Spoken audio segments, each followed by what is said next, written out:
Eh, ya estamos en el aire. Bueno, muy buenas tardes, amigos. Hoy sí que de verdad tenemos una fiesta maravillosa. Qué lujo tener aquí de invitado con nosotros en Polifonía Literaria, Pedagógica y Artística, nada más y nada menos que a nuestro queridísimo profesor Octavio Di Camilo. Esa columna que nos enseñó tanto en el proceso de aprendizaje del doctorado. También tenemos a otra invitada. Así que permítanme oficialmente dar las palabras de bienvenida. Distinguidos escritores, profesores, artistas y público en general que nos acompaña. Nos da mucha satisfacción y alegría compartir con ustedes el programa que hemos diseñado para hoy. Tenemos con nosotros a dos figuras prominentes de la diáspora italiana y de la cubana. Ambos han iluminado el mundo de las letras y de la pedagogía. Son ellos el doctor Octavio Di Camilo y la poeta María Elena Blanco. Del primero, debo decir que le conocí en el 2004, cuando empecé mis estudios doctorales en the Graduate Center de New York City, okay? Llamada the Graduate School and University Center of the City of New York. Me flechó al estilo de Cupido con su sonrisa diáfana y franca, pero sobre todo me cautivó el torrente humanístico que emanaba de su ser. Qué dicha la mía, qué dicha la de poder decir que tanto él como los profesores Isaías Lerner, Lea Schwartz, Susana Ray, Claudio Guillén, el profesor José del Valle, entre otros, incidieron en mi formación académica. Establecer vínculos afectivos con ellos fue maravilloso, y en particular con el profesor Di Camilo. Les recuerdo a él llegando en esos días gélidos con un par de botellas de buen vino y con el rostro iluminado por esa sonrisa maravillosa que siempre le acompaña, y nos decía: aquí tienen un poco de vino. La literatura medieval se aprende mejor con vino. Y se reía dejando destilar una complicidad que forjaba vínculos indestructibles con sus alumnos. Nos metíamos con él en el Cantar de Mio Cid, en el Libro de Buen Amor, en la tragicomedia de Calixto y Melibea, y nos transportábamos todos a la alta y baja Edad Media, al Renacimiento, a través de los textos que analizábamos, que sin importar la época o el estatus social ni la cultura, nos enseñan que los seres humanos somos por naturaleza epicúreos y cartesianos. Llegaba a impartir sus cátedras con grabados, con referencias actualizadas, con sus consabidos apuntes sobre las obras que leíamos, y el aprendizaje se tornaba una delicia. Nos conectaba y nos transportaba a un contexto histórico-literario que había transcurrido siglos atrás, y lo vivíamos como si el tiempo se hubiese detenido y no hubiese transcurrido. Y salíamos de sus clases con la llama del conocimiento encendida. Luego nos aproximaba al humanismo italiano y al español con transparencia. Y fue con él que empecé a beber de la filosofía que llamamos humanismo. Él me aproximó a Erasmo de Rotterdam, a Juan Luis Vives, a Spinoza, a Poliziano, a Marsilio Ficino y sobre todo a Pico de la Mirandola. Del profesor Di Camilo, reitero, guardo gratísimos recuerdos. En un par de ocasiones tuve la dicha de compartir con él y con otros profesores fuera del salón de clase. Una vez fuimos, por cierto, al restaurante Centro Vasco y allí nos acompañaron otros profesores. El ya que nos dejó, que partió a otras dimensiones más elevadas, queridísimo profesor Isaiah Lerner y la profesora Lia Schwartz. Señoras y señores, qué gusto tener a un profesor de la estirpe del profesor Octavio Di Camilo, un hombre que realmente no solamente compartió y transmitió sus conocimientos a sus estudiantes, sino que nos dejó la llama de lo que es ser un buen catedrático, un buen profesor y sobre todo un grandísimo ser humano. Profesor Di Camilo, polifonía literaria, pedagógica y artística está de gala con su presencia y le damos la bienvenida. También nos acompaña esta tarde la poeta María Elena Blanco, a quien conozco desde hace más de una década. Ella es poeta y ensayista. Es oriunda de Cuba y ha vivido en New York, en Chile, en París y reside en Viena. Además, ha tenido estadías prolongadas en Buenos Aires y en Londres. Hizo estudios de posgrado en la Universidad de París-Sorbonne. Su poesía se ha traducido al alemán, al francés, al italiano, al portugués, al rumano, entre otros idiomas. Sus publicaciones son extensas. Y no digo más, ya que en unos minutos, en otro segmento del programa, hablaré un poco más de ella, es decir, compartiré parte de un trabajo académico que hice sobre una antología de ella titulada Havanity a Vanidad. María Elena Blanco, profesor Di Camilo, lo recibimos con todo el cariño y el respeto que se merecen. Y en el próximo segmento ahora le voy a ceder la palabra a la doctora Cintia Molina, que va a presentarnos la vida y obra del doctor Di Camilo. Cintia, es tuyo el espacio. Muchísimas gracias. Ay, profesor Di Camilo, ¿cuántos años? ¿Cómo han pasado? ¿Cómo han pasado los años? Empiezo con una cita del libro del buen amor.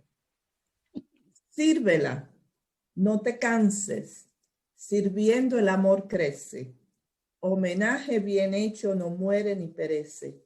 Si tarda, no se pierde. El amor no fallece, pues siempre el buen trabajo todas las cosas vence. No sé si recuerda esa cita de aquel día en clase. Bueno, ya lo dijo Teonilda. Polifonía literaria, pedagógica y artística se viste de gala al tener como invitado a un ser humano excepcional, maestro de cientos, profesor de miles, inspiración de muchos, respetado y querido por todos, un investigador asiduo y crítico de la lengua y la literatura medieval española, cuya carrera fue compartida entre la docencia, la investigación y nosotros, sus estudiantes. Para nosotros fue un privilegio tener un profesor cuya investigación y sus resultados fueran parte de la enseñanza y del proceso de aprendizaje que requerían sus clases y nos sirvieron para otras clases.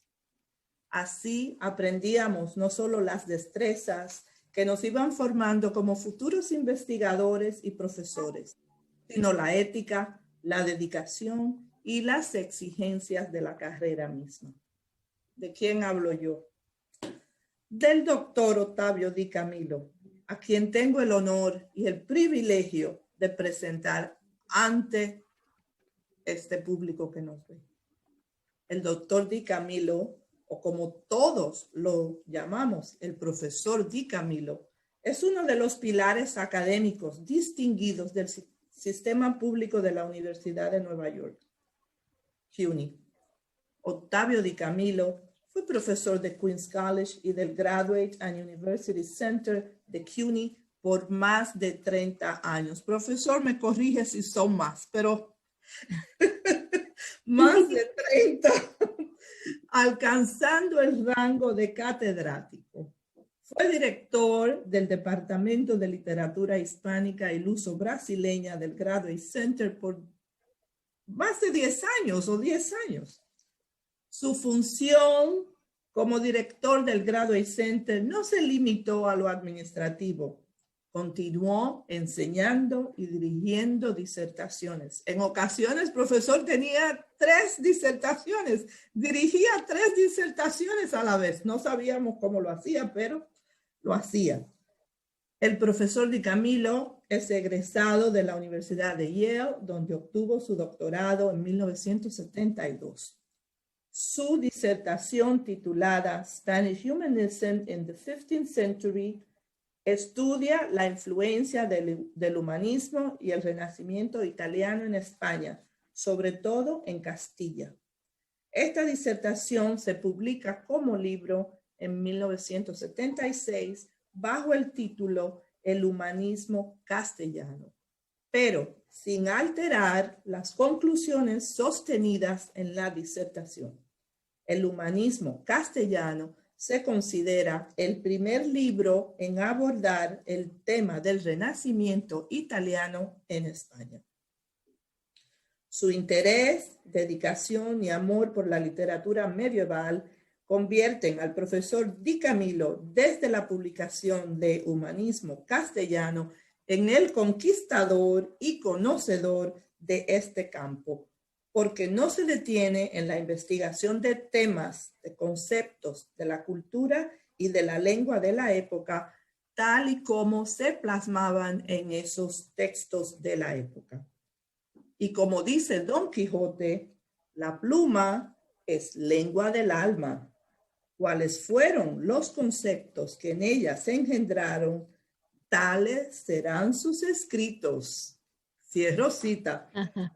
La profunda y amplia investigación sobre la literatura medieval del profesor Di Camilo ha resultado en la publicación de numerosos ensayos y artículos de textos sobresalientes del período, tales como La Celestina, El Cantar de Mio Sí, El Libro de Buen Amor y muchos otros. Voy a mencionar 2 títulos de publicaciones. Uno, ¿existe una literatura de oposición en la España de fines de la Edad Media de 1991? Consideraciones sobre la Celestina y las instituciones dramatúrgicas del humanismo en lengua vulgar de 1999. Profesor emérito del Graduate Center, el profesor Di Camilo continúa su investigación con excelentes resultados, contribuyendo al caudal bibliográfico de la literatura medieval española e italiana y particularmente sobre la Celestina. De la Celestina está trabajando una edición crítica tanto de su forma primitiva de comedia como de la traducción italiana de tragicomedia. En el 2019 publicó el ensayo Of Roasted Eggs and Other Issues in la Celestina y tiene en prensa el ensayo The Genealogy Celestinae, la Celestina antes de la Celestina. Esperamos ese trabajo con entusiasmo. En 2010, 35 años después de la publicación de El humanismo castellano del siglo XV y momento en que el profesor Di Camilo se jubila de la docencia, se le rinde un bello homenaje con la publicación de una antología titulada El humanismo castellano del siglo XV, 35 years later. Esta colección de ensayos estudia y replantea diferentes aspectos del humanismo en la Castilla del siglo XV e invita a una discusión sobre el humanismo europeo. En la introducción a esta antología, el profesor Juan Carlos Conde de la Universidad de Oxford dice lo siguiente, cito, hay contribuciones académicas que pasan a ser fundamentales para el desarrollo del conocimiento y de la disciplina. Un libro trascendental para estudiosos y especialistas de la literatura medieval peninsular e italiana es, sin duda, el humanismo castellano del siglo XV. Cierro cita. Escrito, por supuesto, por nuestro querido profesor Di Camillo. Nuestro querido y siempre recordado profesor Octavio Di Camillo es ejemplo de rigurosidad académica, de humildad y de entrega. Gracias, profesor, tengo la oportunidad de decirlo públicamente. Gracias de parte de varias generaciones de estudiantes del Graduate Center que tuvimos el privilegio de ser guiados por usted. Muchísimas gracias de todo corazón. Ahora quiero pasar a una profesora de Queensboro Community College que fue su estudiante en Queens College, fue su estudiante en el Graduate Center y usted fue lector de su tesis que dirigió el profesor Andrés Franco. Sí.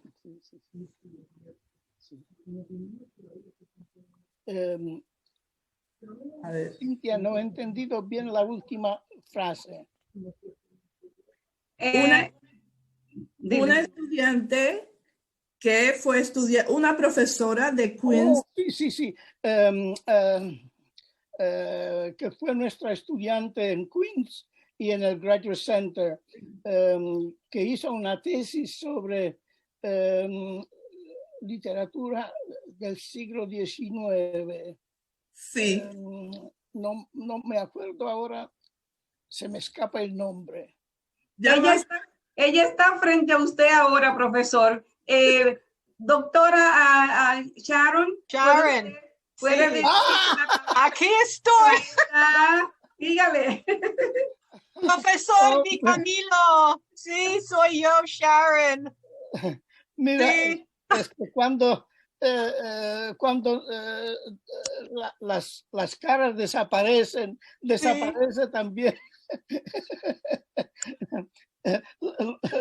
Siento mucho no recordar el nombre. Ay, no se preocupe, profesor. Eso me pasa a mí con mis ex estudiantes también.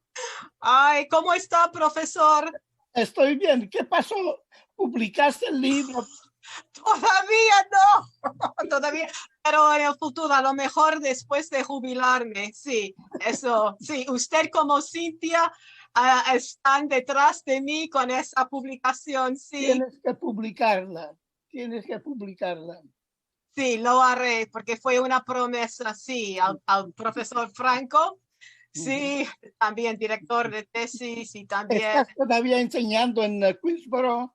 Sí, soy la deputy chair desde 6 años, sí. Y estoy muy contenta y les agradezco mucho a la profesora Madera y a mi queridísima amiga Cintia Molina por esta oportunidad de saludarle a usted. Es que Cintia y yo nos conocimos en el Graduate Center. Éramos primero compañeras de clase y luego compartimos un interés en el naturalismo. Cintia en el naturalismo en Cuba y yo, como usted sabe, en España. Y a partir de eso hemos sido amigas, hemos viajado mucho a muchos congresos. Sí, aquí en los Estados Unidos, sí, y en España también, y Italia también, sí. Me alegro, sí. Y hay que continuar participando. Sí, bueno. Sí, eso es. Muchísimas gracias, doctora Sharon, por darle esta sorpresa al profesor Di Camillo. Vamos a continuar con nuestro próximo segmento y es Dialogando con un verdadero humanista. Lo hemos titulado. Y en este segmento le vamos a hacer unas preguntas al profesor Di Camilo y va a dirigir el segmento el doctor Fausto Leonardo Enríquez. Así que por favor, Fausto, es tuyo el espacio. Gracias, doctora, y gracias a todos los invitados a este programa, especialmente al doctor Di Camilo y a la poeta Elena Blanco. Este segmento lo vamos a enfocar desde la vertiente pedagógica. En este tenor nos gustaría conversar primeramente con el doctor Di Camilo y le vamos a ceder la palabra ante todo a la doctora Madera como directora del programa, que pueda hacer algún planteamiento al doctor. Muy bien, pues a mí me gustaría saber, en este tiempo, profesor, de tanta inmediatez en la que la gente está buscando siempre los atajos, el shortcut, para no leer los libros completos ni profundizar en nada.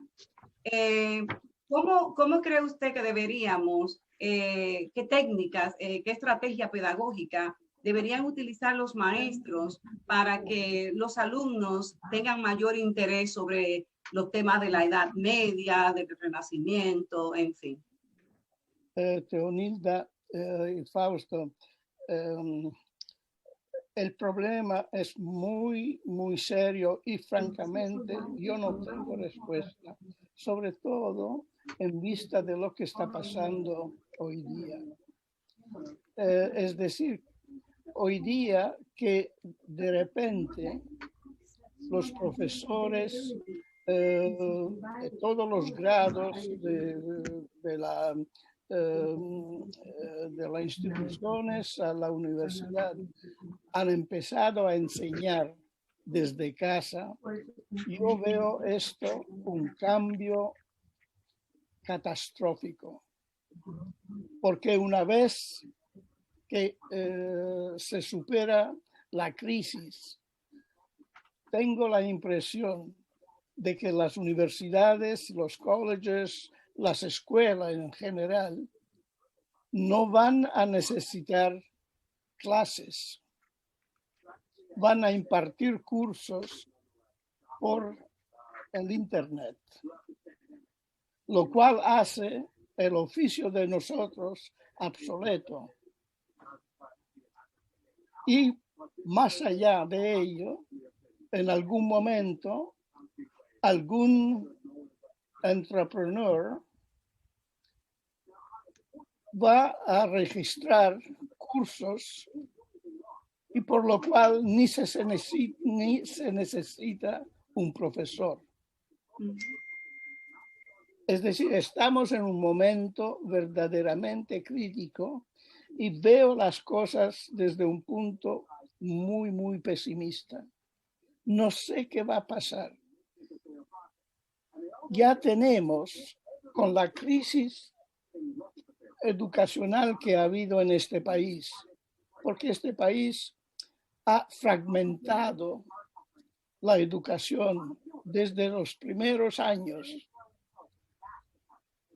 La ha fragmentado de tal manera que no se puede hablar de un sistema educativo válido para todos. Los últimos 4 años ha habido una ministra de la educación que ha hecho todo lo posible para destruir el sistema existente y para introducir el sistema que va a venir. Yo no sé hasta qué punto, a menos que los profesores del instituto, de los colegios, universidades, etcétera, no empiezan a reformarse ellos mismos y a planear un futuro. La economía y los que conducen la economía de este país van a destruir el sistema que ya ha existido. Porque el sistema americano ha sido siempre un problema, ha sido siempre un sistema ahistórico. que es parte de la vida de la sociedad americana. La sociedad americana no tiene un pasado y ni tiene un futuro, tiene solo el presente. Y hace todo lo posible para hacer lo más del presente. Y nunca ha aprendido de los errores del pasado y nunca ha esperado en un futuro. Así es. Que es la característica de este país. Yo crecí en Italia. En Italia las escuelas era un sistema en que las escuelas eran administradas por el gobierno. Por tanto, un hijo de un campesino como yo, en un pequeño pueblo, tenía tantos méritos como el hijo del burgués de la ciudad que tenía todos los recursos. Y esto nunca ha pasado en este país, porque en este país, hasta dentro de una pequeña ciudad, hay diferentes niveles de escuelas a los cuales se les dedica un cierto número de dinero. Es decir,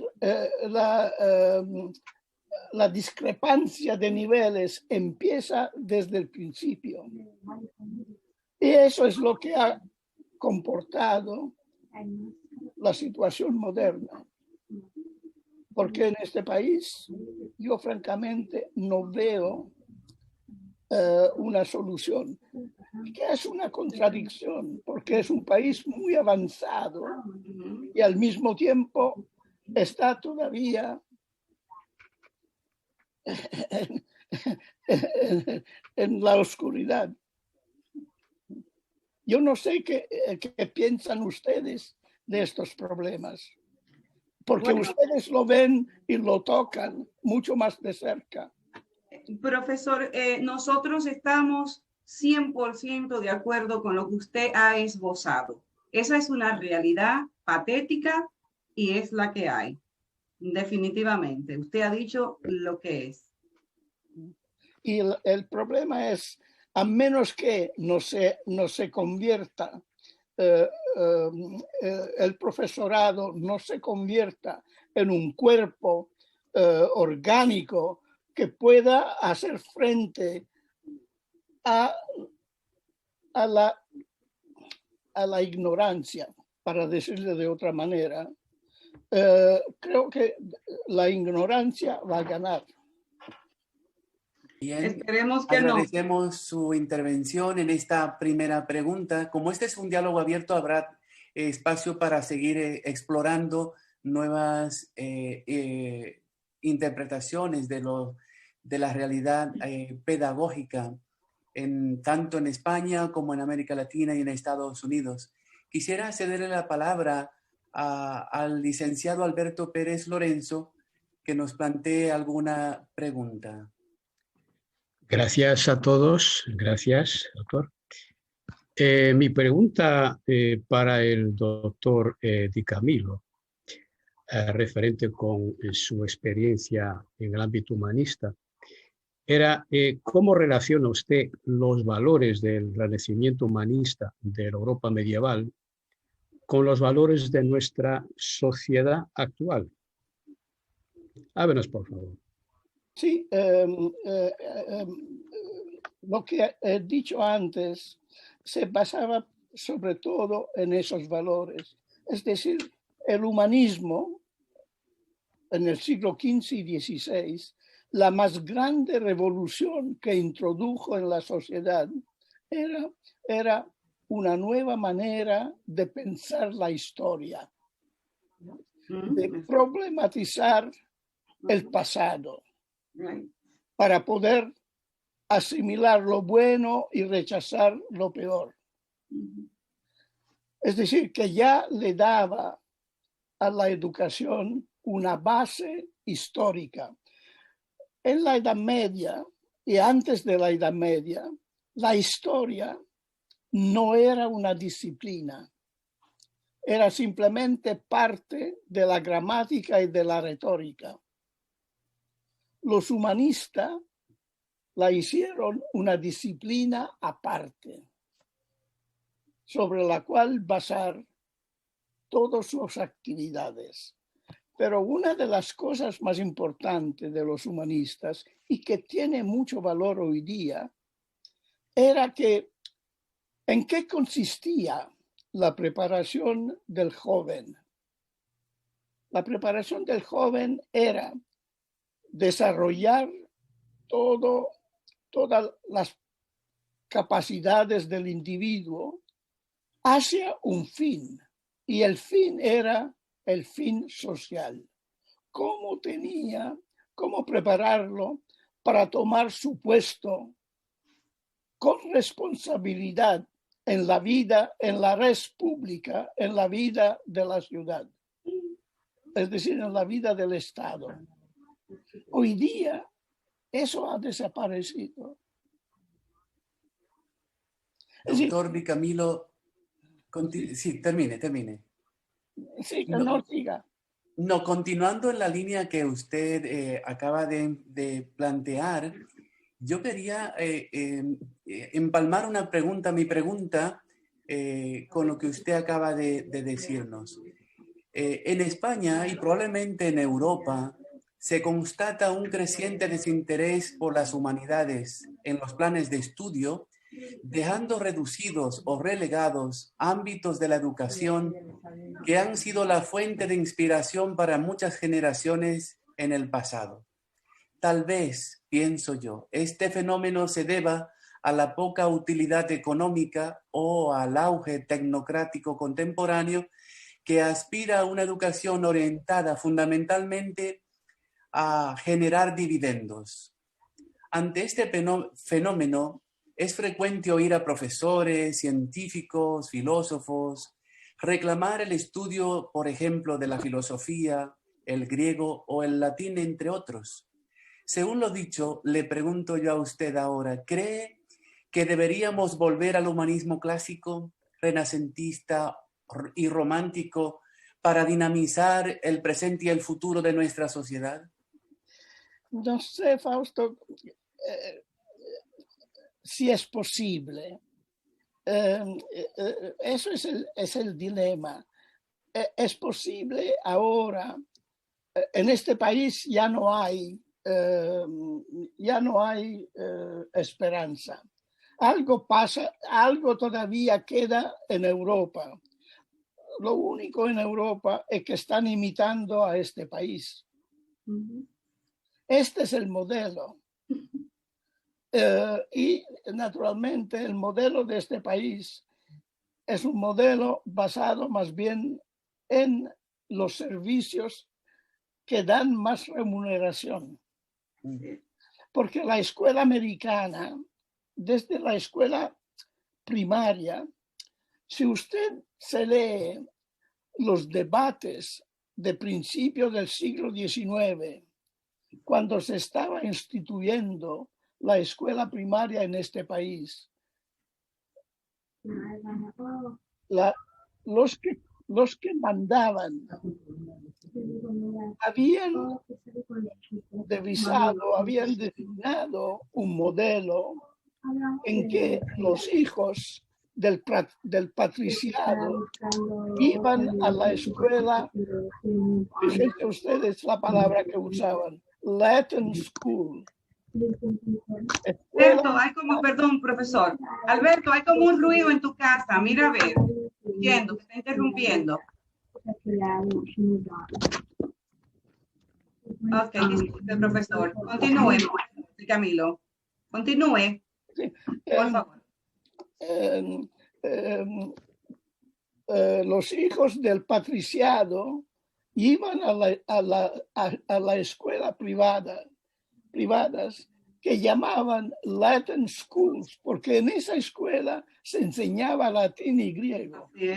Así era, efectivamente. Para la gente normal, habían designado un tipo de escuela que simplemente les ayudaba a leer y escribir y a ser un buen trabajador de la fábrica. Esa diferencia ha continuado a través de todo el siglo y el resultado lo vemos hoy día, en que esa gente que solo tenían que aprender cómo trabajar bien en la fábrica, hoy día son los que parecen tener el poder. Y por tanto, ni tienen el concepto de una formación humanística de la educación. Preocupados por esta realidad de la educación y de la formación de las nuevas generaciones, le cedemos la palabra a la doctora Cintia Molina para que haga alguna pregunta. Un momento antes Adelante. de Silvia. En la Constitución americana se habla de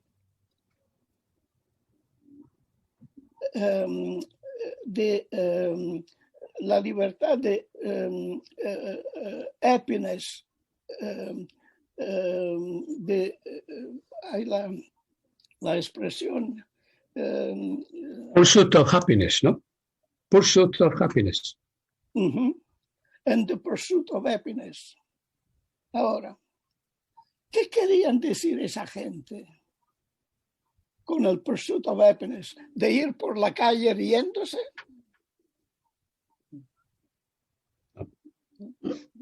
Happiness, según esa gente que había salido de la escuela de los iluministas, happiness era la palabra inglesa por la palabra latina felicitas, felicidad. ¿Pero qué era felicitas entre los latinos? Felicitas era el término con el cual se indicaba el fin último del desarrollo del individuo. Es decir, todo ser humano aspira a un fin último. Y ese fin último, según los latinos, era felicitas, que quería decir el desarrollo de todas sus posibilidades. Ahora, cuando los fundadores americanos hablaban de pursuit of happiness, se referían a ello.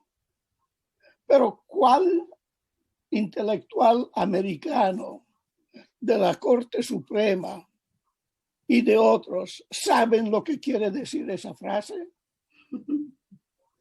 Muy pocos. Posiblemente ninguno. Muy pocos. Doctor Di Camilo, cuánta sabiduría contenida en esa reflexión suya. Doctora Cintia, ¿tiene usted la palabra, por favor? Gracias, gracias. Para salir un poco de esto, me remonto a aquellos años. Profesor Di Camilo, ¿qué significó para usted compartir cátedra, trabajar junto con este grupo de profesores? Ángela de Lepiane, Seacroft, Gregory Rabassa, Andrés Franco, Isaías Lerner, Martin Nozick. ¿Qué significó eso para usted? Mira, cuando yo vine al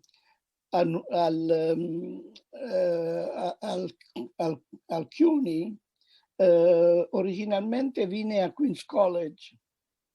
Y en Queens College había precisamente esa gente, había Seacroft, Rabassa, de todos ellos el amigo más íntimo fue Seacroft. No, Seacroft y yo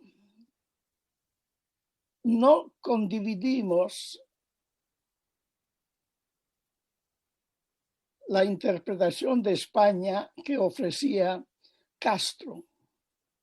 Sí, estábamos a dos lados opuestos, porque él fue el que más representó el pensamiento de Castro en este país. Y yo siempre fui uno de los que negaba, por lo menos por el 80%, las teorías de Castro. Pero a pesar de estas diferencias, fuimos buenos amigos hasta el último momento, porque Seacroft era verdaderamente un profesional, era un profesor que tenía la responsabilidad de lo que quiere ser un profesor, que tiene derecho a argumentar con cualquier otra persona, mantener su visión, pero al mismo tiempo defender la de otros. Y los otros, por no ser de su visión, no tenían que ser degradados o insultados. Es decir, Seacroft, más allá de su reputación, etc., Seacroft fue verdaderamente un modelo de profesión. El otro, que era de nuevo un modelo de profesión, fue Isaias Lerner. Isaias Lerner, para los que no sabían el pasado del Graduate Center, Isaias Lerner fue el que sentó la base del Graduate Center que ustedes conocieron. Así es, así fue. Porque tenía una visión, de nuevo, tenía una visión del profesorado como una vocación extraordinaria, que estaba por encima de todo y todo estaba dirigido cómo desarrollar hacia lo mejor lo que ya existía. Pero, por ejemplo, cuando yo cuando alguien que hacía la tesis conmigo sugería a un lector, yo siempre le recomendaba Isaiah Lerner, porque Isaiah Lerner, cuando leía una tesis, la leía con una atención particular. Es decir, que no solo era un buen lector, era un lector admirable porque contribuía a mejorar la tesis en todos los sentidos. Esos dos, que curiosamente fueron también antagonistas en la enseñanza, fueron de alguna manera mi modelo. De Rabassa no sé mucho porque nuestros encuentros en Queen's College se limitaba a escuchar sus chistes.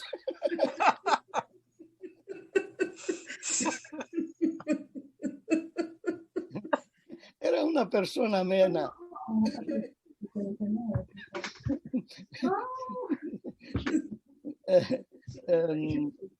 Gracias, profesor Di Camilo, por compartir con nosotros todo esto. Y estamos entonces un poquito sobre el tiempo. Vamos ahora a pasar al próximo segmento, donde tenemos a María Elena Blanco.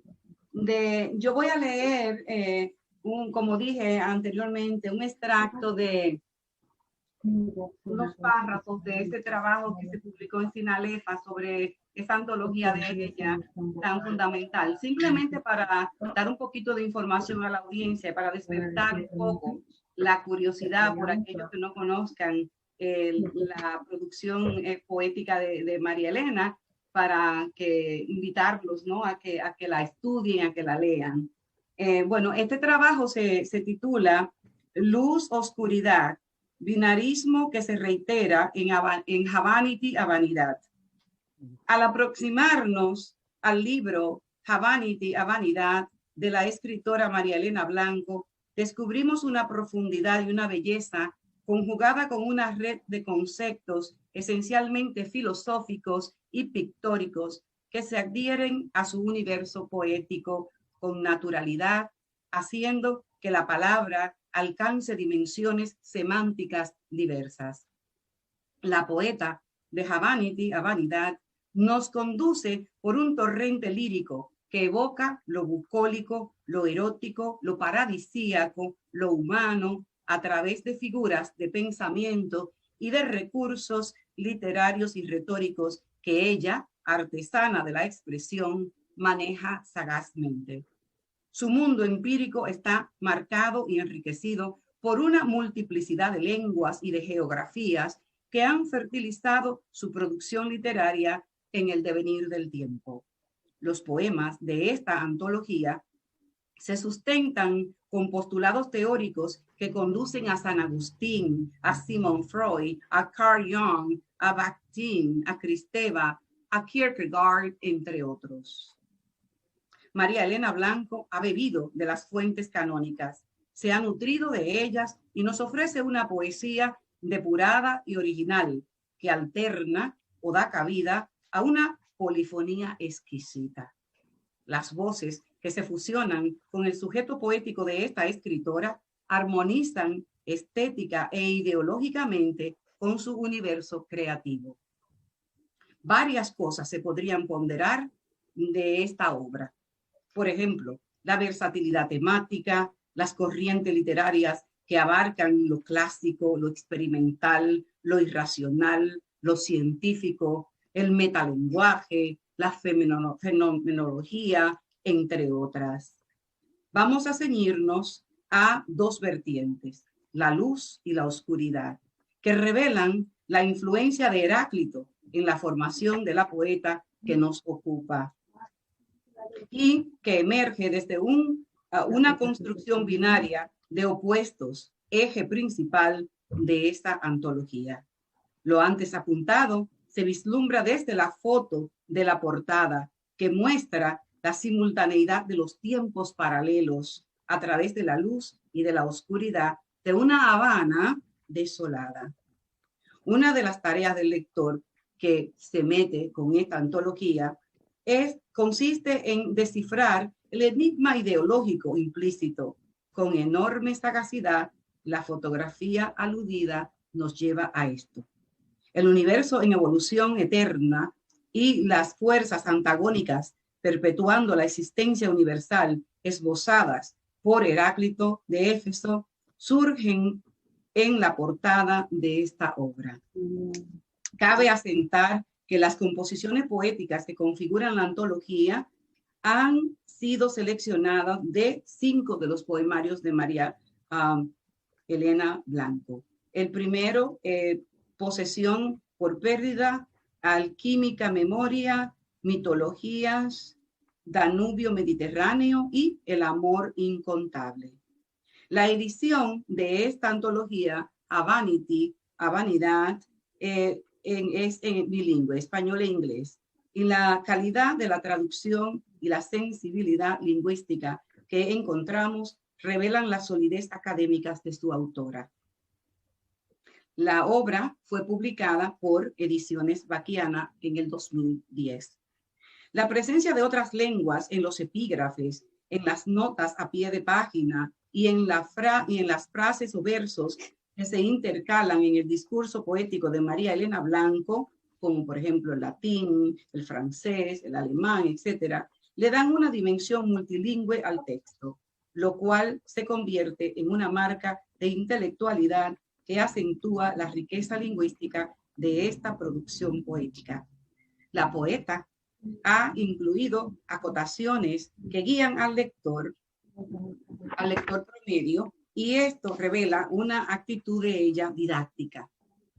Los poemas de la antología que estamos considerando revelan el uso sistemático de una construcción binaria que vamos a seguir subrayando. Y no voy a decir más porque es un trabajo muy extenso y quiero que María Elena tenga tiempo para deleitarnos con sus poemas. María Elena, es un placer enorme volver a tenerte aquí con nosotros en Polifonía Literaria, Pedagógica y Artística. Deleítanos. Muchísimas gracias, Teonilda.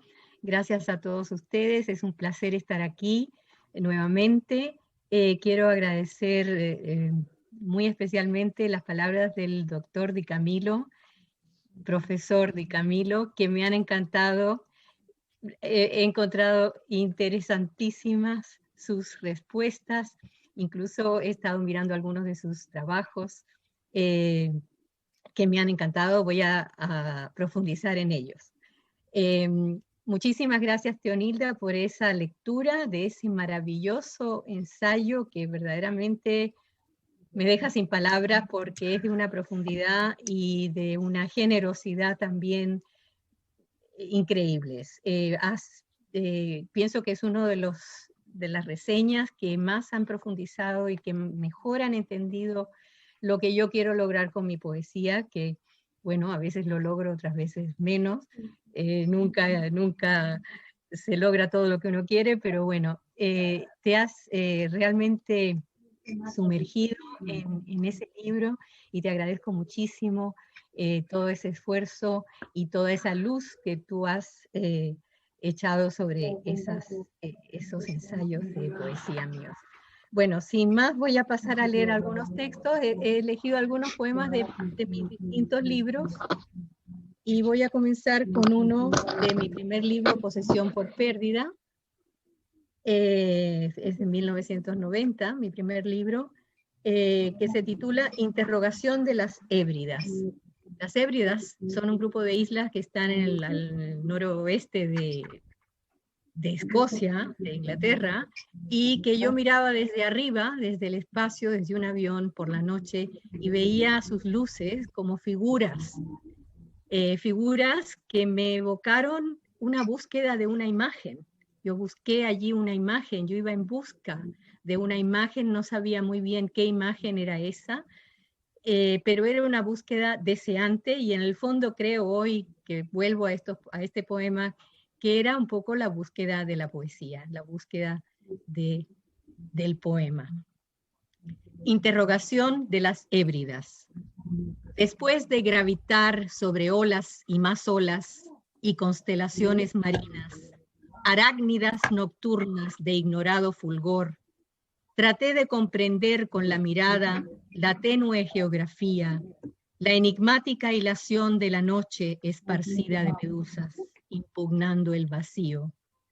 Preguntéles hacia qué otro horizonte se tendían cual redes, si eran correspondidas por alguna ribera o hallaban su placer a la deriva, derivando una íntima finalidad de la errancia, una alegría dispersa, gratuita.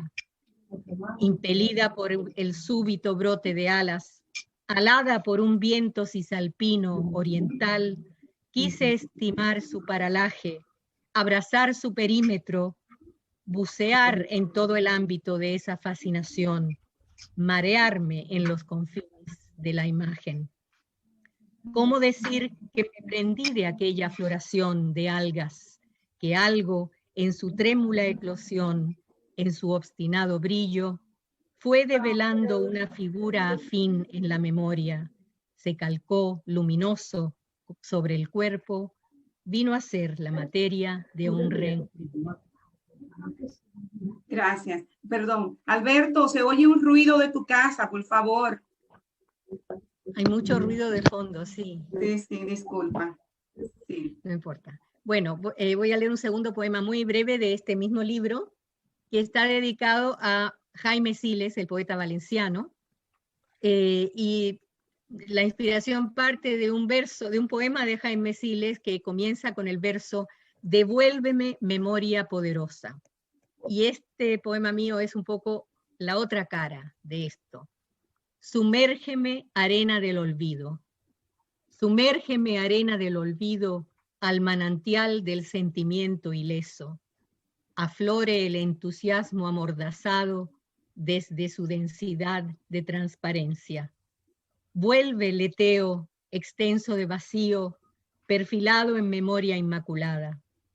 Una tangencia de hoja y nervadura, un solo filo al aire, un solo aire. Báñame en tu luz auroral, recuerdo.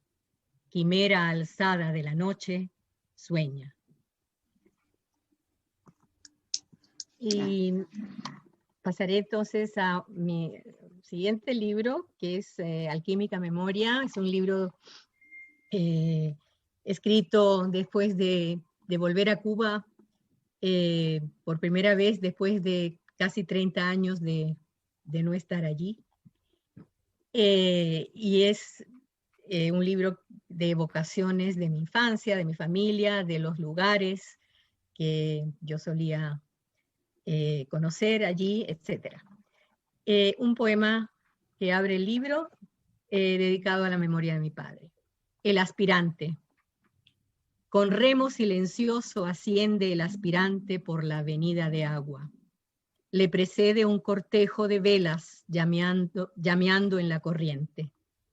Su brazada segura alcanza costa o pargo, pez espada, pesca a tiempo a la incauta, se entona con zarzuela de mariscos.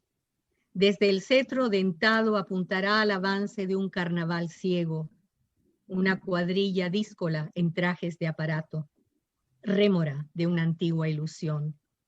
Sanea ajenos números, consagrando los propios a una playa desierta con su casa de luz. La ronda como a una enamorada. Pagará en años vida su impávido abandono. Podrá vérsele en bote, lancha, cuña, capilla ardiente, reflejado en el rostro su mar de azogue. Muy bien. Y a ver, sé que no tengo mucho tiempo. Voy a pasar al siguiente. Puedes leer un par de Bueno. poemas más, María. Puedes leer dos Bueno, más. dos más solamente. Entonces, No, quiere tres, a no ver. importa, tiene Son tiempo. cortos, son cortos. Vamos a ver. Lee lo que quiera, tiene por lo menos 5 minutos más. Del libro de mitologías, homenaje a Mata, al pintor Roberto Mata, porque los poemas se inspiran en cuadros de Mata, aunque no los describen, sino que simplemente se inspiran en ellos. Duelo de la inteligencia y el azar. Puntos rojos y negros, sede de la combinatoria del guarismo culpable y salvador. No precisan más que el fondo de un cono blanquecino, el ínfimo impulso inicial de una espiral para dar las reglas del juego a lo increado. Frente al ramalazo del pensamiento, trazo gestual de la conciencia, parche arborescente de intencionalidad dispersa, vagabunda, arrestada por la urgencia de una antigua pulsión o cualquier contemporáneo golpe de dados. Así en la vida como en la escripintura.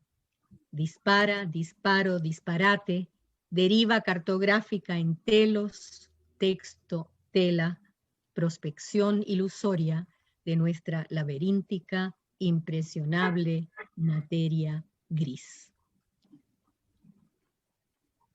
Y un poema titulado Pórtico, en que ustedes verán la huella de Heráclito. Pórtico. Vano andante, no entrarás 2 veces en el mismo río. Su espuma imprimirá en tu piel el guiño de los dioses, y al punto se disipará curso abajo por tus flancos y su lecho rocoso. Ese cuerpo que tocaste, no volvió nunca a ser el del primer abrazo. Ya era otro cuando lo marcaste triunfante, posesor. Salido entraste, como el agua fuerte en el surco del buril. No permanecerás, acaso dejes una lámina de sal entre la roca que ya carcome el fuego, pues entramos y no entramos en el mismo río, pues a un tiempo no habremos sido siendo. Y a ver, del siguiente libro leeré 2 poemas cortos también.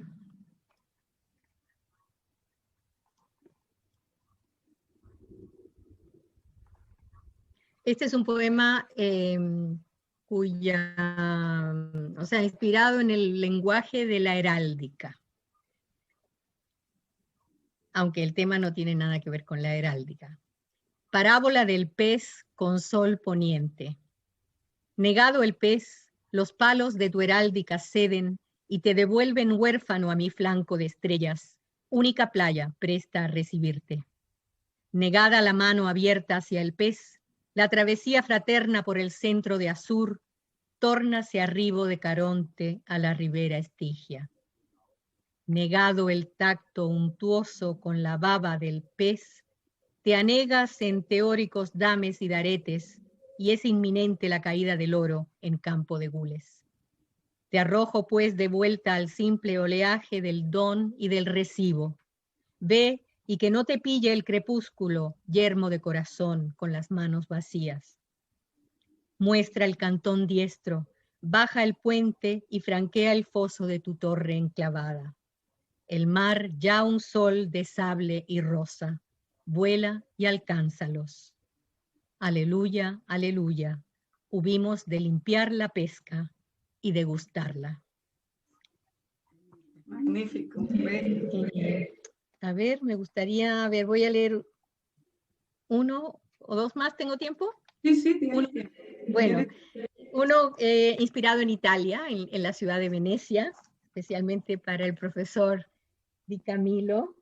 ¿Dónde está esto? Y para mí, que me encantó Venecia. Sí, ¿verdad? De quedarme allí. Dios mío, ya está aquí, está aquí.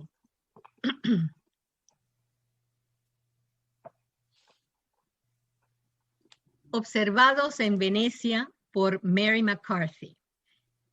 Mary McCarthy tiene un libro que se llama Venice Observed. Y dice un epígrafe, "The rationalist mind always had doubts about Venice." Como una escritura invisible alzada contra el fuego connatural a la fenice, vamos leyendo las leyes de este nuevo juego. Primera conclusión, nos hemos equivocado de ciudad.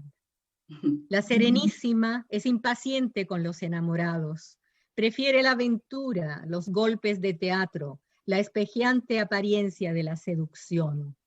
Amantes que se persiguen y rehuyen, incendios y saqueos del alma.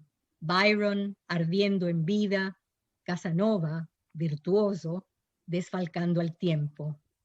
Pero tal vez esa sea también una quimera, y es otra la ciudad que se evade tras los patios cerrados, las rendijas. La ciudad que encandila, nos repele y repliega a los amplios brocados de los cortinajes, al fino lino egipcio de las sábanas. El lecho oscuro y fresco nos promete una pasión callada y un despertar acorde con la otra Venecia, la fija, la expectante, la del asombro sostenido y la mirada albiez, la que indaga más allá de la pátina del tacto y hurga bajo la piel, la del idilio pleno de presentimientos, esa que se desnuda en las telas de Giorgione y comparece aquí, ante la duda, el horror al vacío. Conclusión segunda, esa es la vuestra. Y, a ver, uno muy cortito para finalizar de mi libro más reciente sobre Salto al Vacío. Campos reversibles. Es un poema dedicado a la poeta estadounidense Anne Waldman, con la que hice una vez un taller, asistí a un taller impartido por ella. Campos reversibles. En el espejo a plena luz, una mujer se ve en triplicado. La que presta su cabello al peinado, la que la peina, la que empuña el espejo, enjollada, vestida de color, protegida por la escena soleada. Mirándose al espejo en lo hondo de la noche, una mujer ve su ausencia y la vela que alumbrará su lecho de muerte. Sin joyas, sin el corsé apretado o la enagua de encaje. En el claroscuro, ya ha perdido su mitad inferior. Sentada en su penumbra, su pelo negro pronto consumirá el resto. Muchas gracias. Ahí está la luz y la oscuridad de Teonilda. Ahí la vi. Muchísimas gracias, María Elena, profesor Di Camilo, por realmente darnos esta fiesta en esta tarde. Realmente es maravilloso escucharles y deleitarnos con la sapiencia de ustedes en el mundo poético y en el mundo pedagógico. Y bueno, a continuación tenemos otro segmento en el que ahora vamos a hacerle un par de preguntas a los invitados y vamos a hacer las preguntas dirigidas hacia la vertiente de creación literaria y literatura, ¿ok? Entonces, en este segmento vamos lo va a dirigir Alberto. Así es que te cedo la palabra. Déjame ponerte on mute ahora para que no se oigan los ruidos anteriores. Mira, a ver, Alberto, si puedes, tu micrófono, ábrelo, por favor.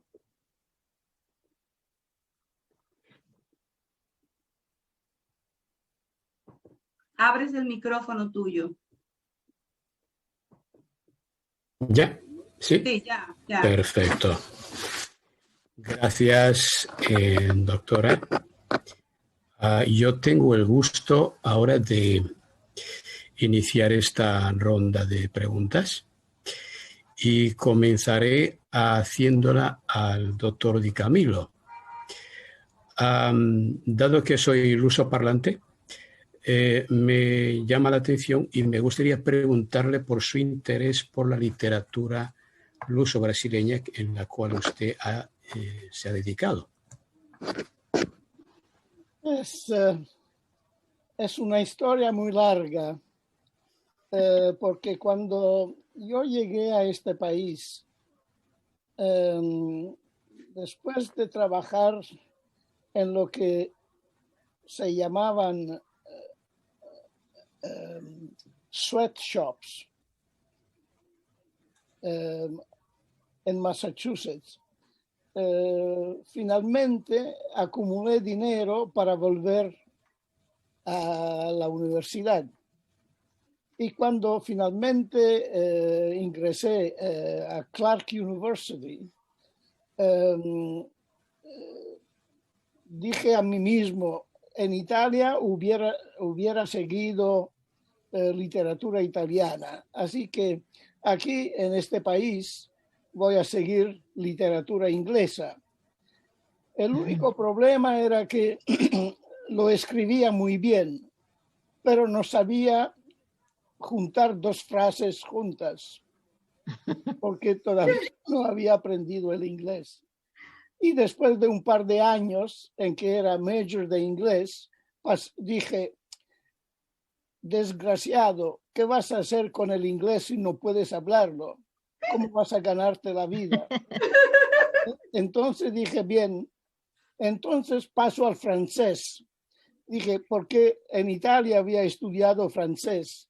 Dije, y así en este país, si yo paso al francés, somos todos extranjeros y yo lo hablo mejor que los americanos.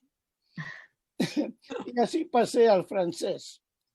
El último año del bachillerado me dijeron que para hacer el major en francés había que tomar otra lengua, romance. Dije, bien, italiano, porque después de todo soy de italiano. Me dijeron, no, no vale porque aquí no se enseña italiano. Dije, ¿qué recomendáis? Y dijeron español. Y el último año intenté tomar todos los cursos de español que ofrecían, pero es curioso que en la biblioteca que tenían, con muy pocos libros, me encontré con un libro de Pablo Neruda, un poemario de Pablo Neruda, y fue ese libro que dijo, al diablo el francés.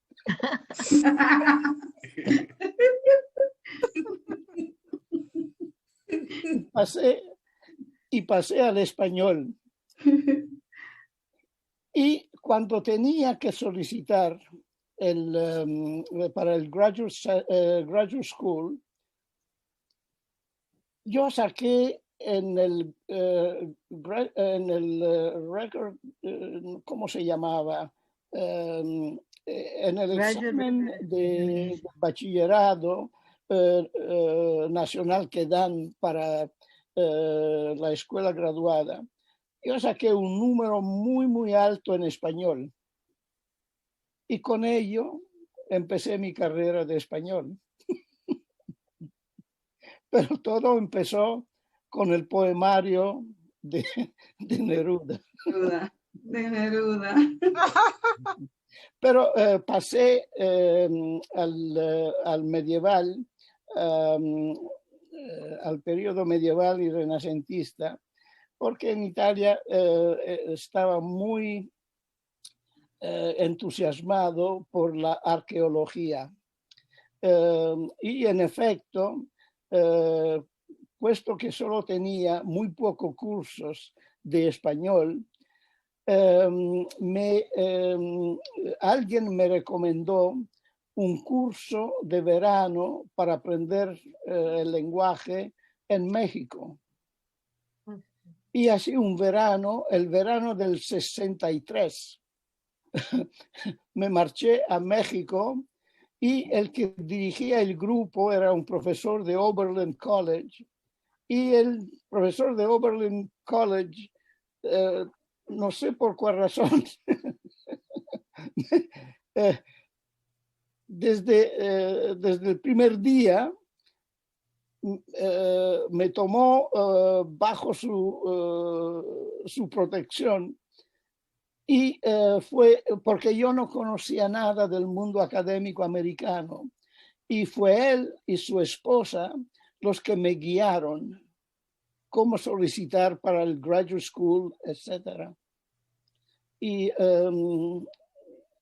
fueron los que verdaderamente me dieron otra vida, porque todos los que han nacido fuera de este país han tenido que buscar el camino como el río, buscando el camino más fácil para correr.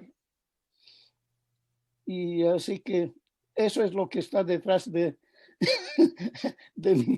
mi apasionamiento por el español.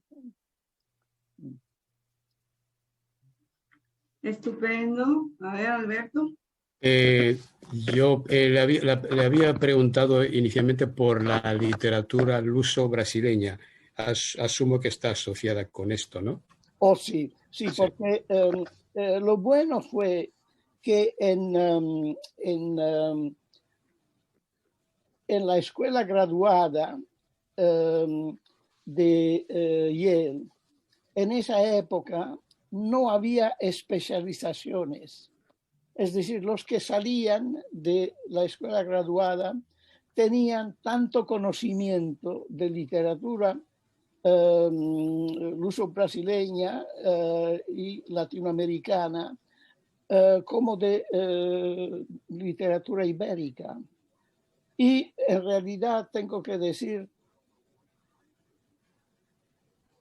a mí eso no constituía ningún problema, pero a muchos sí, porque decían que para ellos era mejor concentrarse en un área, etc.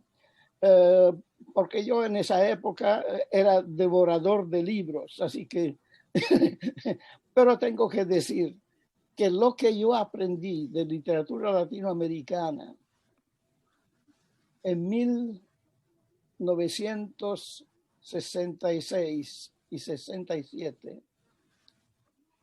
todavía no lo he olvidado.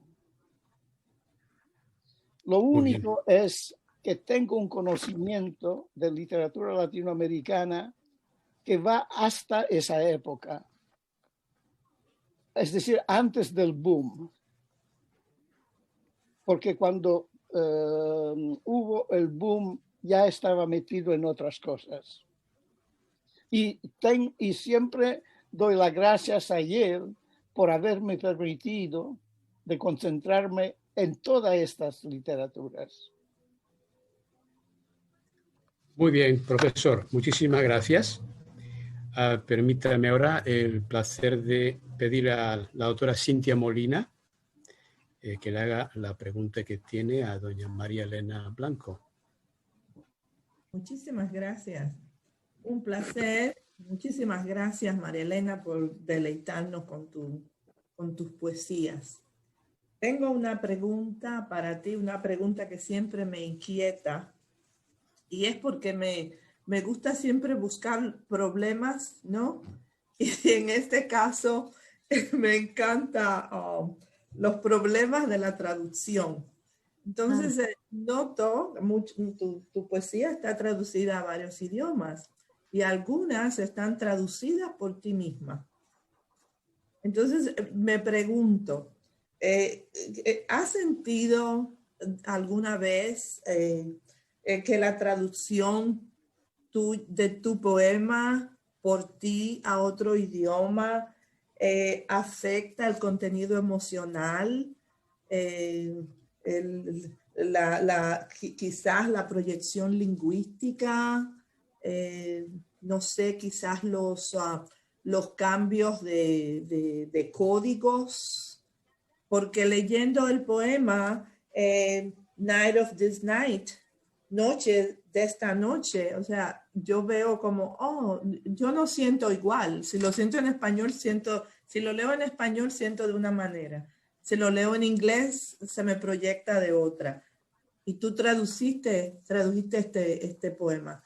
¿Cómo sientes tú eso? Sí. Mira, es una muy buena pregunta y estoy de acuerdo contigo en que se siente de manera diferente, ¿no? Y en el proceso de traducción, a veces, no siempre, y trato de que no hacerlo muy a menudo o como cosa, digamos, sistemática, pero sí a veces me siento obligada a ligeramente modificar alguna palabra o algún giro que he utilizado en español para verterlo al inglés, de manera que refleje mejor el sentimiento que está detrás o el concepto que está detrás de ese giro o de esa palabra, que conociendo bien el inglés, se me presenta como una obligación traducirlo de esa manera y no literalmente a partir del español, porque pienso en esos casos que el giro en inglés que yo le doy, que puede ser un poco diferente al español, es más fiel a lo que viene detrás, a lo que ha generado el poema, ¿ya? Y es curioso y te felicito por haber notado esto, porque mucha gente no lo nota, pero es algo que los traductores o los que hemos hecho traducción lo notamos y estamos conscientes de ello. Yo he traducido recientemente, ese libro A Vanidad lo traduje yo al inglés, y desde entonces he traducido algunos poemas sueltos, ningún libro en su totalidad, pero algunos poemas sueltos más cuando lo he necesitado al inglés. Pero últimamente también he traducido, porque soy absolutamente atrevida, algunos poemas míos al francés. Yo estudié francés desde la adolescencia y estudié en Francia. Y bueno, conozco bastante bien el francés, pero bueno, me he atrevido a traducir algunos poemas al francés y me ha pasado exactamente lo mismo. Estos poemas además siempre los hago leer por algún poeta, amigo o amiga de habla francesa, ¿no? Que siempre pues, notan algún detalle, alguna cosa que podría mejorar, pero en principio me han dicho que están bien las traducciones. Pero también me pasa o sea que yo creo que es una cosa que tiene que ver con la traducción y no con los idiomas en particular. Tiene que ver con el proceso de la traducción, con el arte, por así decirlo, de la traducción, que nos obliga a adaptar nuestro léxico según el sentimiento o el concepto o la imagen que realmente está detrás del poema, ¿no? Y esto, claro, cuando uno es el autor, se puede dar el lujo de hacerlo, pero a mí, yo no vería con buenos ojos, por ejemplo, que lo hiciera por mí un traductor que no fuera yo, ¿ah? Porque es una cuestión muy personal. Pienso que un traductor que traduzca mi poesía tiene que, por último, me puede preguntar, porque a lo mejor si nota o si se le ocurre que puede traducir eso de forma no estrictamente literal, con un giro que le viene mejor o que a él le parece mejor, bueno, pues lo podemos conversar, ¿verdad? Pero que lo haga así, como lo he hecho yo con toda deliberación, no me parecería bien. Muchísimas gracias. María Elena, yo nunca he podido traducir nada de lo que he escrito a otra lengua, porque no apenas empiezo a traducir, me voy por otro camino. ¿Te ha pasado algo parecido? Evidentemente tienes la capacidad de poder, verdaderamente de poder transponer de un poema a el mismo poema en otra lengua, que es verdaderamente admirable. No me ha sucedido eso, o sea, si siento que me voy por otro camino, pues a lo mejor de lo que se trata es de escribir otro poema. Exacto, sí. Un poema distinto. Sí, sí, sí. Esa puede ser una señal, digamos, indirecta de que a lo mejor hay algo ahí que quiere salir y que tiene que salir no como traducción, sino como poesía. Sí, sí. Muy bien, y a continuación el doctor Fausto Leonardo le va a hacer una pregunta al profesor Di Camilo. Doctor Di Camilo, antes en la pregunta anterior quedaba pendiente una segunda pregunta que le voy a plantear ahora.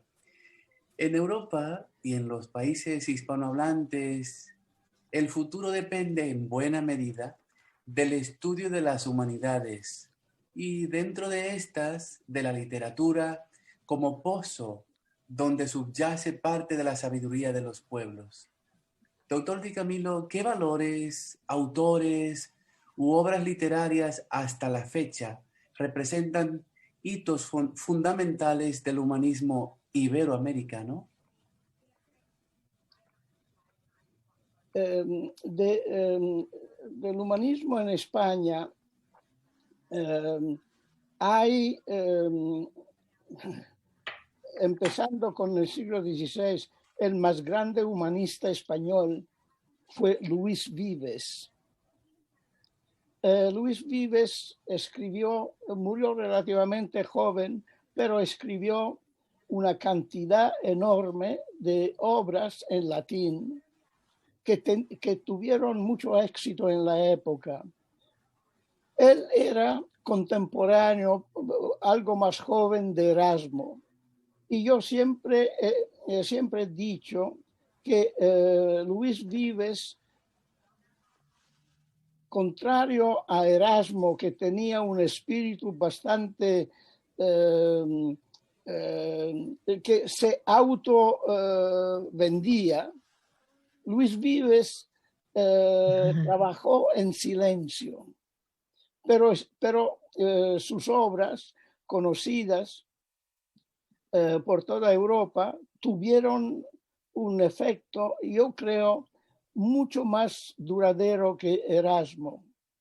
Desgraciadamente, Luis Vives, que nació en Valencia de padres judíos, tuvo que escaparse en los Países Bajos y allí murió relativamente joven. Y no tuvo mucho, en el momento no tuvo el éxito que tuvo en Europa, no lo tuvo en España. Pero tengo que decir que la primera universidad, o tal vez la segunda, porque en Santo Domingo se había fundado ya una universidad, la segunda universidad fundada en México fue fundada por un humanista español, Cervantes de Salazar, que había pasado a México hacia 1550 por allí. De Cervantes de Salazar hay muchas cosas, pero lo más interesante que hay es que recogió varios tratados, entre ellos un tratado de Vives, otro tratado, fíjense ustedes, estamos en 1550, otro tratado inicialmente escrito por Pico de la Mirandola, de la dignidad del hombre. Un tratado en latín sobre la dignidad del hombre, fíjense ustedes, 1550 en México. Es decir, que ya tenemos las semillas de la dignidad de cada ser humano. El título lo indica, la dignidad del hombre. Y a esta dignidad del hombre le añadió 2/3. Lo continuó añadiéndole 2/3. De esta figura últimamente se está estudiando, pero podemos ver la continuación del humanismo europeo que entra en Latinoamérica, en lo que era el nuevo mundo de la época. Gracias por su respuesta. Muchas gracias. Me toca ahora anunciar a la doctora Teonilda Madera, que también tiene una pregunta para el profesor Di Camilo. Profesor Di Camilo, en todo ese cúmulo de anécdotas que yo sé que usted tiene de su contacto con los estudiantes hispanoamericanos que pasaron por sus aulas en el Graduate Center, ¿hay alguna que usted quisiera compartir de cómo por ejemplo, valora usted, ¿no? El esfuerzo que hacen muchos hispanoamericanos que vienen a este país, ¿verdad? Y tienen que estar trabajando en un trabajo de tiempo completo, full-time job, y al mismo tiempo desplazarse por la noche para ir a enfrentarse con esos estudios doctorales que son tan rigurosos, que exigen tanto. ¿Qué opinión tiene usted, se forjó de esos estudiantes hispanoamericanos que pasaban por sus clases? Mira, Teonilda, cuando yo tomé la administración del programa en la década de los 90, 1990, hubo un influjo de estudiantes latinoamericanos en el programa. Y mi gran preocupación en la época era cómo ayudarlos. Yo había pasado por las mismas experiencias. yo no sabía nada del mundo universitario americano. Y hubo gente que me ayudó y me guió. Yo intenté hacer lo mismo con todos los estudiantes, tanto latinoamericanos como también de España, porque sabía lo que era poder seguir la carrera. Fueron años heroicos, porque ese señor que hoy día ocupa mucho de la prensa, ese cerdo, Giuliani, en esa época el Graduate Center dependía de la ciudad y ese señor continuamente nos cortaba los fondos. Y para mí fue un problema enorme poder ayudar a estos estudiantes. Muchas veces, cuando teníamos reuniones, siempre le decía, mira señores, yo puedo caminar sobre las aguas, pero no puedo multiplicar el dinero. Y la única solución que nos ayudó mucho fue colocar a estos chicos y chicas que trabajaban, intentar de colocarlos a enseñar en los colleges del CUNY, un curso o 2 cursos, que le ayudaba hasta un cierto punto. Pero cada semestre era siempre la misma historia.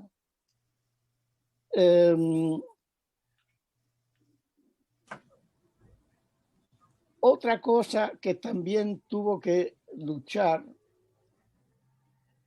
en los últimos 2 o 3 años es que la administración intentaba cortarnos los cursos.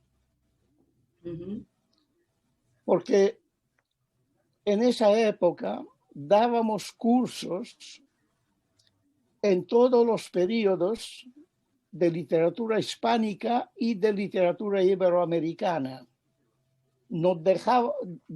Enseñábamos 10, a veces 10 o 12 cursos por semestre. Era un programa que intentaba cubrir todo.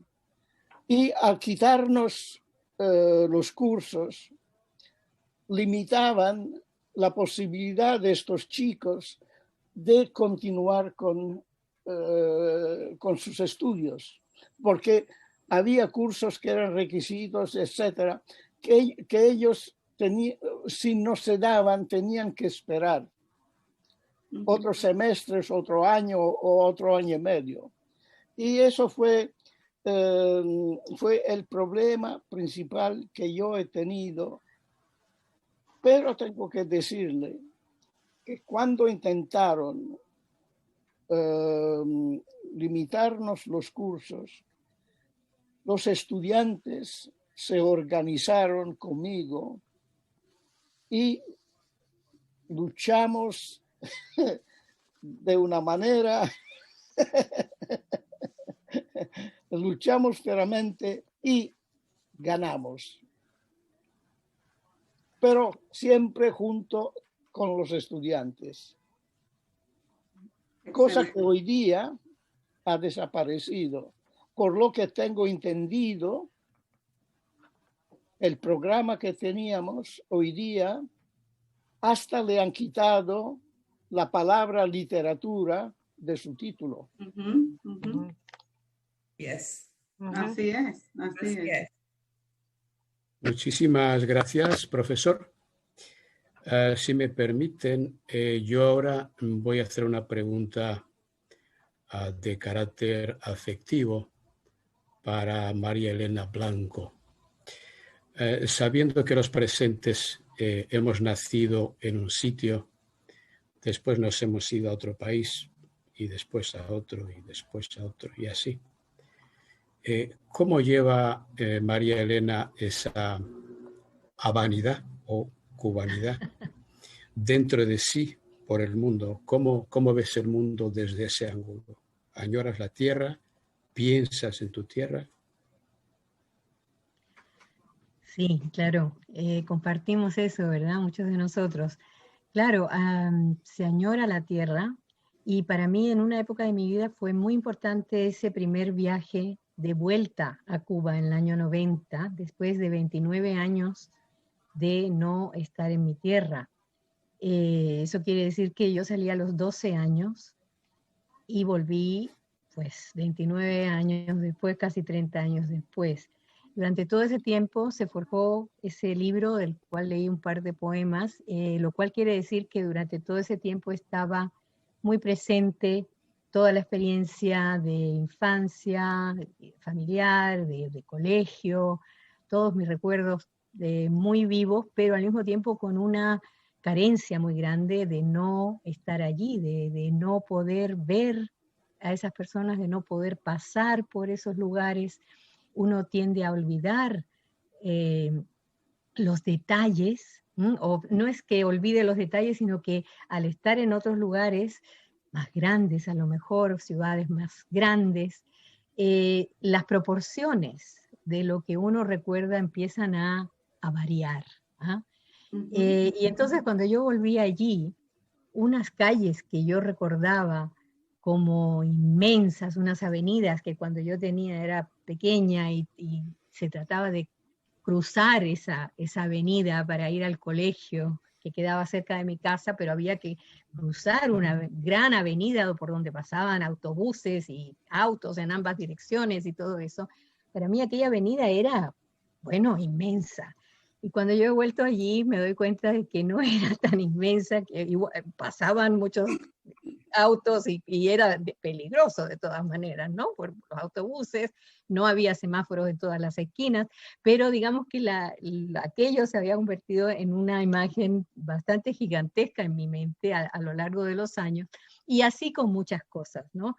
De distinta forma, pero así recuerdos que uno va arrastrando y que se van transformando, y de eso también se hace la escritura y la literatura y la poesía, ¿verdad? Son las cosas que uno después reelabora, que se van reelaborando en la memoria, que se van reelaborando el mismo lenguaje, uno lo va reelaborando porque entra a estar sujeto a influencias de otros idiomas. Yo viví muchos años, yo viví primero, algunos meses después de salir de Cuba, viví en Buenos Aires. Ahí digamos, el español que se habla en Buenos Aires es muy diferente, es muy bonito, pero muy diferente al español que se habla en Cuba. Tanto es así que tengo una anécdota comiquísima que estaba en el hotel, cuando llegamos, fuimos a un hotel y había una familia con unas niñas. Ahí, pues yo escuchaba lo que hablaban y las niñas y trataba de entender bien lo que decían las niñas, que no estaban tan lejos de mí. Yo las oía, pero como que no entendía todo lo que decían, pero hablaban español. Yo decía, pero ¿por qué yo no entiendo lo que dicen estas niñas? Bien. Resulta, después me entero que eran peruanas, era una familia peruana que estaba allí, tenían un acento muy diferente al mío, y yo captaba lo que decían, pero algunas palabras no las entendía y qué sé yo. Y así, pues uno empieza a tener influencias o estar expuesto a otras clases de lexicología y de pronunciación muy distintas a las de uno, y eso al mismo tiempo te confunde y te puede hacer perpleja en un primer momento, pero te abre la mente a otras formas del idioma. Y entonces todo eso se va elaborando, y yo creo que de todo eso ha salido en mi poesía, en parte. Ahora bien, después de vivir en muchos países distintos, por razones de trabajo también, porque he vivido muchos años en Viena, donde trabajé para las Naciones Unidas, expuesta a otro idioma, el alemán, que lo aprendí un poco así, lo estudié, lo he estudiado, en fin, lo leo muy bien y todo, pero todavía hablar, pues no es como hablar el idioma propio o un idioma como el inglés que he estudiado y hablado toda mi vida. Pero con todas esas influencias, pues no es que uno se olvide y que la añoranza disminuya, pero se matiza todo eso y se mezcla con las otras experiencias. Y yo creo que se enriquece finalmente. Claro, después de ese primer viaje he vuelto a Cuba en otras ocasiones, incluso he participado en algún congreso literario para celebrar los 40 años de origen, de la revista Orígenes, donde presenté una ponencia sobre la literatura francesa en Orígenes.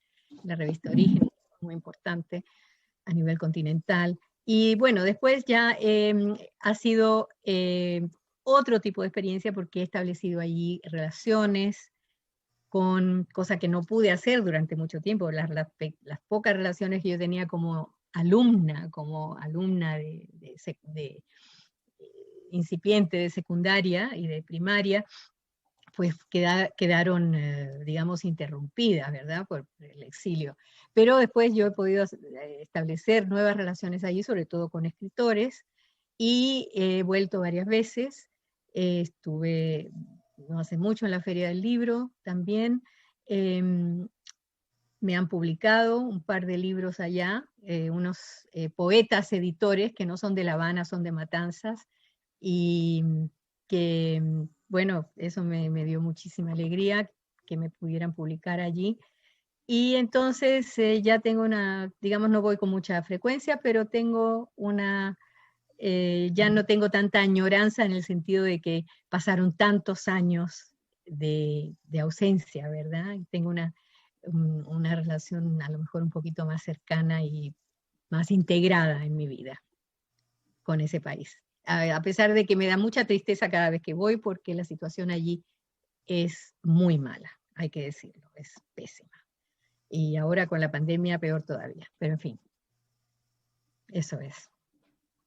Bien, muchísimas gracias, María. Ahora la doctora Teonilda Madera le va a dirigir también otra pregunta. Mira, a mí una de las cosas que más me gusta, que me cautivó de veras, cuando yo te conocí, te escuché leer por primera vez, fue la belleza, realmente la belleza del léxico, de la palabra, de cómo tú seleccionas cada término que colocas en la poesía con una belleza extraordinaria. Y mi pregunta es, ¿cuál es el proceso que puedes tú compartir con nosotros? ¿Cómo hace María Elena para escribir sus poemas? ¿Cuál es el proceso tuyo? Uy, sí, bueno, digamos que para mí es una cuestión de lenguaje y por eso es que hay un cuidado, si tú quieres, del lenguaje, incluso cuando hay poemas en que el tema no es necesariamente elevado o puede haber temas cotidianos o temas, digamos, que no tienen nada que ver ni con la filosofía, ni con la teoría de nada. Pero de todas maneras, para mí escribir es una cuestión artesanal. Escribir poesía es una cuestión artesanal, es cuidar el lenguaje y es hacer que el lenguaje refleje y vaya más allá, a lo mejor tenga una resonancia a partir de la idea o del sentimiento que uno quiere expresar. Y por otra parte, el lenguaje mismo, cuando yo estoy escribiendo, el lenguaje a veces toma la delantera y se me escapa de las manos. Y una asociación va a la otra, creando otra y llamando a otra. Y una palabra va llamando por sus asociaciones sonoras o semánticas, va llamando a otra idea y se van encadenando las ideas y los sentimientos y las imágenes, sobre todo, ¿no? Y las mismas palabras. Las palabras mismas se van encadenando unas a otras y te van llevando por un derrotero que es, a lo mejor, tú no sabías que ibas a llegar allí al empezar a escribir, ¿ya? Por ejemplo, yo hace poco escribí un poema, tengo una serie de poemas inspirados en lugares de la India, que yo visité. Y hace poco tenía uno que no había escrito, que lo tenía así en forma de fragmentos o de apuntes, y me puse a escribirlo, y bueno, era sobre un palacio de la India, y yo no sabía muy bien qué pensé, bueno, describo el palacio, en fin, tenía una vaga idea, pero no sabía muy bien cuál iba a ser a dónde iba a llegar este poema. Y llegó a un lugar que me resultó muy sorprendente, pero que de hecho refleja a lo mejor no preocupaciones, pero sentimientos y asociaciones mías más profundas. Y eso es lo que hace, y yo pienso que tú te refieres a la belleza del léxico, eso es producto del cuidado y de la atención que me gusta prestar al lenguaje. No me gusta la poesía que parece escrita de cualquier manera. En fin, para mí el lenguaje poético es un tipo de comunicación que no es la comunicación utilitaria y simple de la vida. De la cotidianidad, de la cotidianidad. Exactamente, es otro tipo, es un tipo de comunicación que va mucho más allá, más elevada, sin que lo otro no sea, no hay un juicio de valor al decir esto, pero sencillamente es un tipo de comunicación que se nutre de muchos otros elementos, incluido el lenguaje, el conocimiento del lenguaje, es decir, yo busco una sonoridad, busco un ritmo, que a lo mejor no es poesía en verso la que yo escribo, pero de todas maneras busco un ritmo, busco una sonoridad, busco una riqueza léxica. Eso es deliberado, no es casualidad. No, claro. Y tal vez disculpa que te interrumpa, por eso te hago el señalamiento, porque se nota, es un trabajo hecho realmente con mucha seriedad, con mucho rigor, y además no solamente la belleza en la palabra, sino la luminosidad que adquiere la poesía después que se trabaja de esa manera. Muy bien. Gracias, Teonilda. Gracias. Teonilda, ya es hora de ir cerrando el programa. Sí, cómo no. Ahora yo voy a decir las palabras finales de clausura, ¿verdad? Como corresponde. Muchísimas gracias a el doctor Fausto Leonardo Enrique, a la doctora Cintia Molina, al licenciado Alberto, al ingeniero Jaime, a la profesora Sharon, a nuestros dos invitados de lujo, el doctor Di Camilo y María Elena Blanco, por hacer de esta polifonía una polifonía única.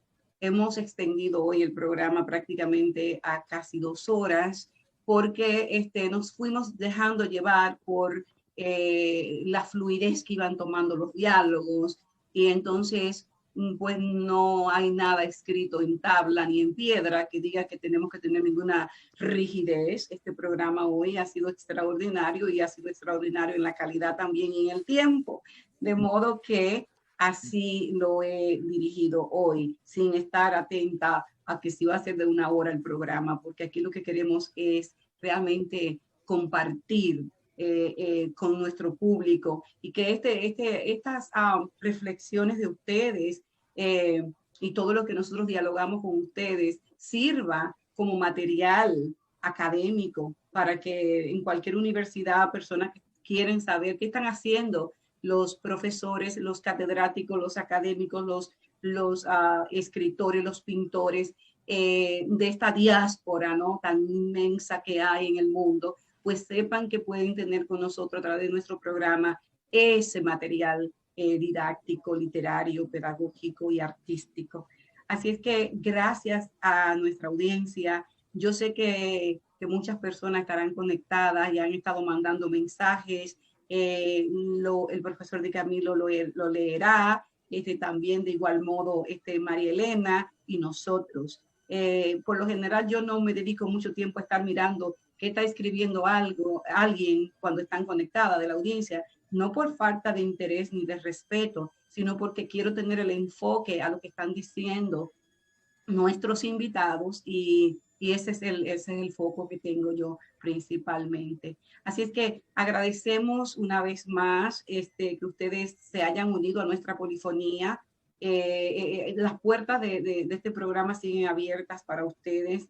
Profesor Di Camilo, mi corazón está henchido de emoción y de cariño para usted. Usted lo sabe que lo suyo y lo mío son amores eternos, porque realmente usted supo calar en mí desde que nos vimos. Se reían muchísimo dos alumnos del Graduate Center, que hoy en día son doctores, Rafael Rodríguez y Mildred Van Suaren, porque yo les decía a ellos, el único que me puede a mí dar una nota, incluso hasta quemarme en una materia, es el profesor Di Camilo. Y uno de ellos se reía y decía, pero es que tú de una vez le caíste bien. Digo, no, yo no es que me cayó bien, es que hay una empatía de alma. Y cuando dos almas se conectan. Y usted realmente ha sido muy, muy importante en mi vida académica, como reiteré al principio, y no solamente en la mía, lo acaba de decir Cintia, lo acaba de decir la profesora Reese.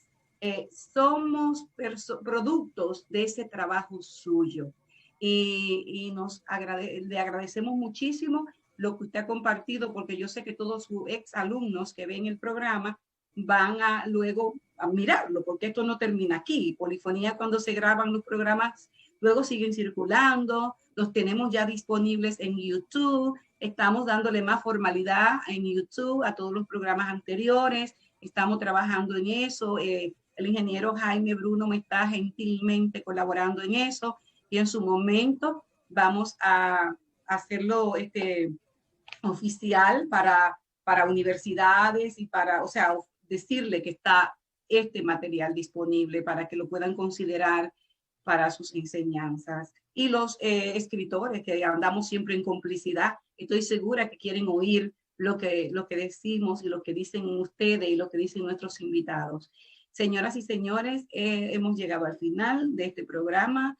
Le agradecemos nuevamente su dedicación y su cariño a este programa. Compártanlo y anunciarles que nuestro próximo programa será el 28 de febrero, domingo 28 a la misma hora. Así es que besos, y quiero darle un minuto al profesor Di Camilo y a María Elena para que le manden un mensajito a la audiencia que ve nuestro programa. Así que cada uno de ustedes puede decir algo. Por mi parte, tengo que decirte que me has confirmado que no existe el profesor. El profesor solo existe en función de los alumnos. Y sin los alumnos no hay profesores. Lo mismo que María Elena podría decir de su poesía. Sin las poesías no existe el poeta. Así es. Sí, tiene toda la razón.